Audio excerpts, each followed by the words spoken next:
Frérot, ça va? Merci. Salut toi, comment ça va? Moi ça va super. Aujourd'hui je t'emmène à la rencontre de Luffy qui est pro gamer sur Street Fighter. Cette vidéo est en collaboration avec Red Bull qui me permet de rencontrer cet athlète et surtout qui me permet d'avoir une équipe. Ici vous avez Thomas au cadre, vous avez Hugo au cadre, vous avez Thibaut au son et vous avez Tristan au montage. Tristan, tu peux nous faire un coucou? Faire un coucou? C'est trop long, je coupe.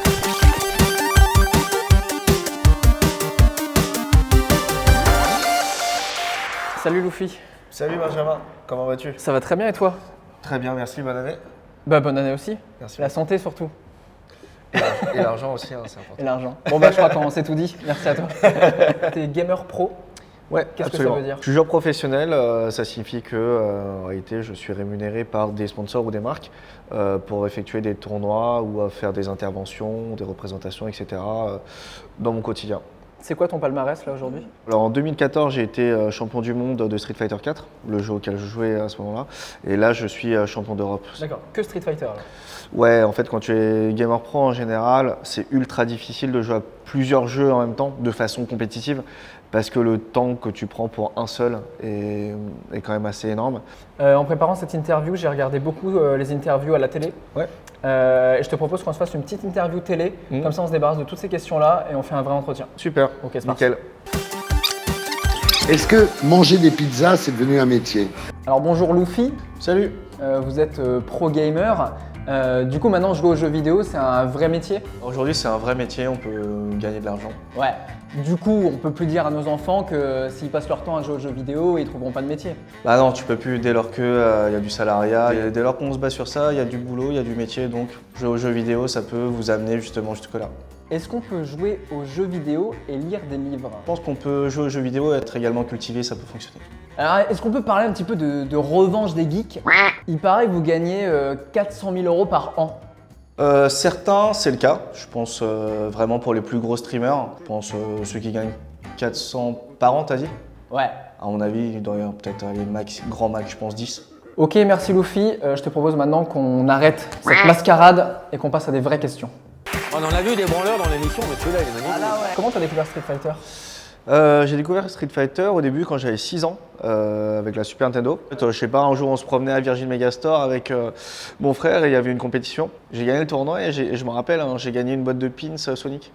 J'imagine qu'à 6 ans, tu t'es pas dit ça ce sera mon métier plus tard. Ah, absolument pas, absolument pas. À 6 ans, j'étais juste là pour faire un tournoi et puis pour le soir rentrer chez moi et manger et puis le lendemain retourner en cours. Ok, alors déjà moi j'ai vu qu'en tournoi, Ouais. t'étais le seul à jouer avec ta manette de PS1 alors que les autres ils ont tous des gros joysticks. Absolument, absolument. Ça c'est historique, c'est que de base les jeux de combat sont sortis sur arcade. Donc ils ont sorti en fait un stick arcade qui leur permet d'avoir leur matériel comme si c'était une bande arcade. Moi c'est tout simplement une question d'ergonomie. D'accord. J'ai trop pris l'habitude de jouer avec une petite manette, une petite manette légère. Donc tu ramènes ta manette en championnat et tu Bien sais sûr, laquelle. absolument. En même temps, si je ne la ramène pas, personne ne va arriver. Ah tiens, j'ai une manette de PS1, tu vois.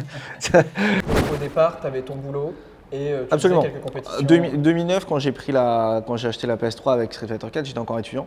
J'étais en Master 2, donc je finissais mes études. Et puis après, de 2010 à 2016, j'avais mon boulot à côté de faire la compétition.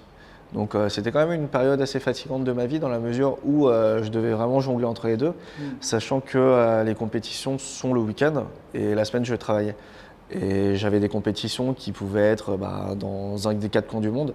Donc en fait, tous mes congés annuels étaient pris pour les tournois. On a vraiment ce cliché du pro gamer qui est en slip dans son canapé et qui passe ses journées dans le noir à jouer aux jeux vidéo. À quoi ressemblent tes journées justement? Qu'est-ce que ça implique vraiment? Il faut savoir que lorsque ma saison de compétition commence, j'ai une compétition par semaine. Tous mes week-ends, je vais être en tournoi. Les tournois qui se passent où en général? Je peux me retrouver un samedi à Dublin. Et le samedi d'après, je peux être à Atlanta. Et le samedi d'après, je peux être, je sais pas, en Chine, par exemple. Donc ça, c'est ultra fatigant dans la mesure où tu dois gérer les jet lags. On parle énormément du e-sport justement, il y a un grand débat. Gamer, est-ce que c'est des vrais sportifs ou pas des vrais sportifs? J'associe beaucoup le sport à une activité physique. Ok. Il y en a beaucoup qui vont prendre la définition du Larousse ou du Petit Robert qui va dire que quelque chose va être labellisé comme un sport dès lors qu'il y a de la compétition dessus.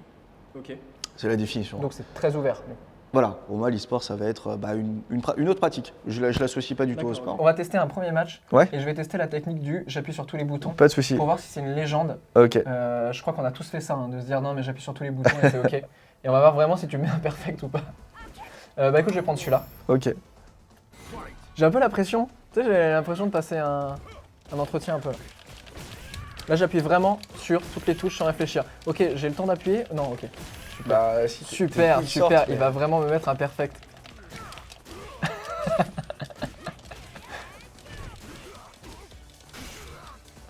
En termes, ok, super. Ça a duré très longtemps.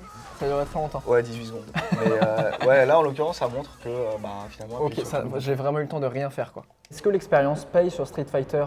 Du coup, toi, tu es très tributaire des sorties du jeu parce qu'en fait, en compétition, vous jouez toujours sur la dernière version du jeu. Oui.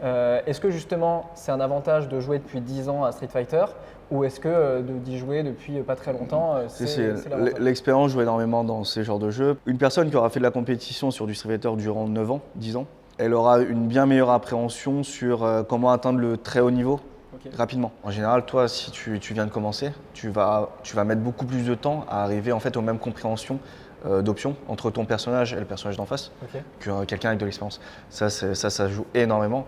Puis après, bon, t'as toujours des joueurs qui sont des génies qui vont réussir à rattraper le niveau très vite. En l'espace d'1 ou 2 ans, ils vont rattraper quelqu'un qui a un niveau depuis 10 ans. Tu vois. Les gens ils vont te dire ouais, la carrière s'arrête à 24 ans, 25 ans, un truc comme ça, parce que vos réflexes sont en perdition, etc. Mais moi je pense qu'en fait dans le versus fighting, c'est le genre de jeu où tu es constamment sur tes appuis, puisque tout se joue au réflexe. Hein. Toi tu me sautes dessus, moi je vais devoir faire un coup pour t'empêcher de sauter sur moi. Ça va jouer sur mes réflexes. Tu vas faire un dash sur moi, je vais t'empêcher de faire ton dash, ça va jouer sur mes réflexes. Toi, tu arrives à prendre du plaisir encore en jouant? En fait, je prends du plaisir quand je joue contre des gens très forts, voire meilleurs que moi. Parce que là, c'est dans ces moments-là où tu as vraiment un process d'apprentissage, où genre, je me suis fait démonter, et puis le lendemain, justement, j'ai un travail de fond à faire pour trouver la solution et le battre la prochaine fois. Évidemment, lorsqu'il y a un écart de niveau super élevé entre deux personnes, aucun des deux va prendre du plaisir. Moi, je vais te battre fortement, toi, tu vas te faire battre trop fortement. Et tu n'as pas les connaissances nécessaires, en tout cas, pour réussir à prendre du plaisir et d'essayer de m'accrocher un peu.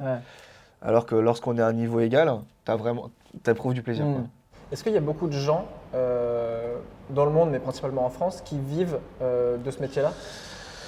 Dans le monde, qui en vivent, on doit peut-être être une 15-20aine. En France, on doit être peut-être 5, je dirais. Je te parle du Street Fighter. Mais ça reste quand même assez faible. Assez faible comparé à d'autres jeux. Là, tu as vraiment des équipes entières qui arrivent à en vivre, ils sont en gaming house, etc. Eux, ils arrivent vraiment à en vivre.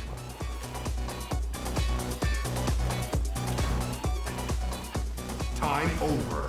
Donc c'est hyper cool aussi de voir que c'est un vrai métier et que potentiellement, tu vois, il y a aussi des gamins qui sont fans de ça et qui peuvent se dire, il y a toute une industrie qui se met en place autour de jeux vidéo et qui a des débouchés. Je pense qu'il y a très peu de conseillers d'orientation qui en parlent. Pas encore. Je pense pas pour l'instant, mais s'il y a des conseillers d'orientation qui nous regardent... Tu as un mec qui lui dit, ouais, j'ai trop envie d'être comptable. Ah non, faut pas que tu fasses ça, faut que tu joues à Fortnite. c'est le truc du moment.